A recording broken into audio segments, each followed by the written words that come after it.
The saying is true that you learn more from a loss than from a win, and the Missouri Tigers crammed an entire semester's worth of knowledge into last Saturday's loss to Georgia. So the question is, could Mizzou take what it learned and apply it on the next test against the Florida Gators? Gary Pinkel and his office looking for a little bit of help. Shut out last week against Georgia. Opening kickoff, Marcus Murphy helping out the best way he knows how.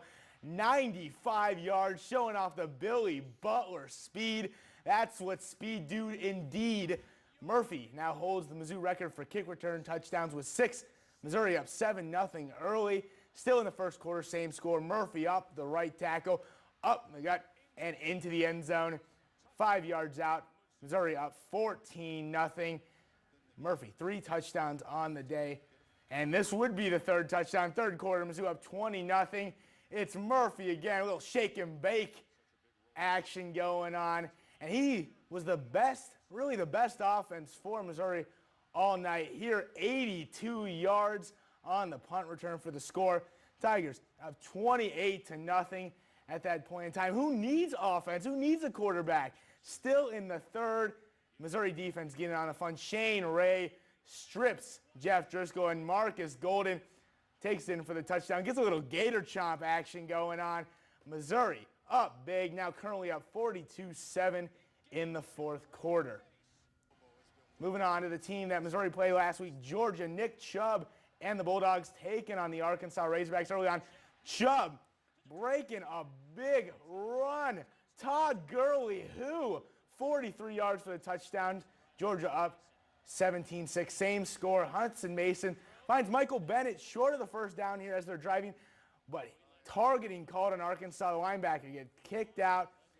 Georgia gets the automatic first down. Next play, Chubb scores his second touchdown of the game. Georgia goes up 24-6, now 31-6, and they strip Arkansas quarterback. And then Dominic Sanders scoops and scores 54 yards. Georgia goes up 38-6. They win this one by a final score, 45-32. So no issues scoring points for both Mizzou and Georgia. The Lincoln University Blue Tigers took on Texas College, hoping to put up a similar point total. Homecoming game for Lincoln University. We jump straight to the second quarter. Texas College's Milton Harper gets picked off by Kerry Roby. Defense scoring touchdowns. The story of these highlights, he takes it 40 yards, showing off that offensive skill.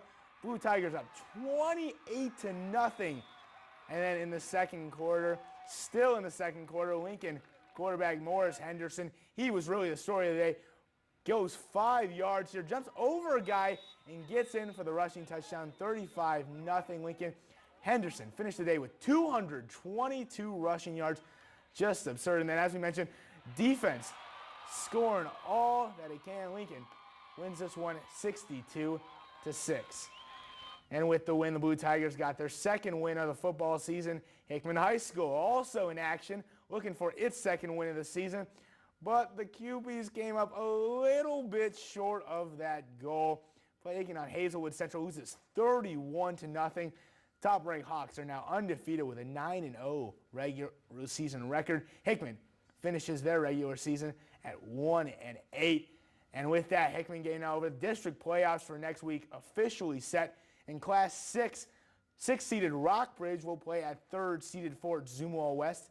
7th-seeded Hickman, who played today, will go on to Adkins Stadium to play 2nd-seeded Jeff City. The Jays beat the Cupies 25-7 earlier this season. And in Class 5, 3rd-seeded Battle will take on 6th-seeded Washington. Finally, in Class 4, the top-seeded Elias Crusaders will host 8th-seeded Liberty. All 4 games will happen on Friday, October 24th. Moving on to baseball, and yes, we are still finding a way to fit the Royals into this crowded Saturday slate because we now know who will start games 1 and 2 for the boys in blue. No surprise in game 1, it will be big game James Shields on the mound opposite Giants starter Mason Bumgarner. In his career, Shields has allowed current Giants players only to hit .208 off of him. And then getting the ball in game 2, Yordano Ventura. He'll face all of these Giant hitters for the first time this season. This postseason, Ventura, 4.85 ERA through 13 innings pitched. And that's it for sports.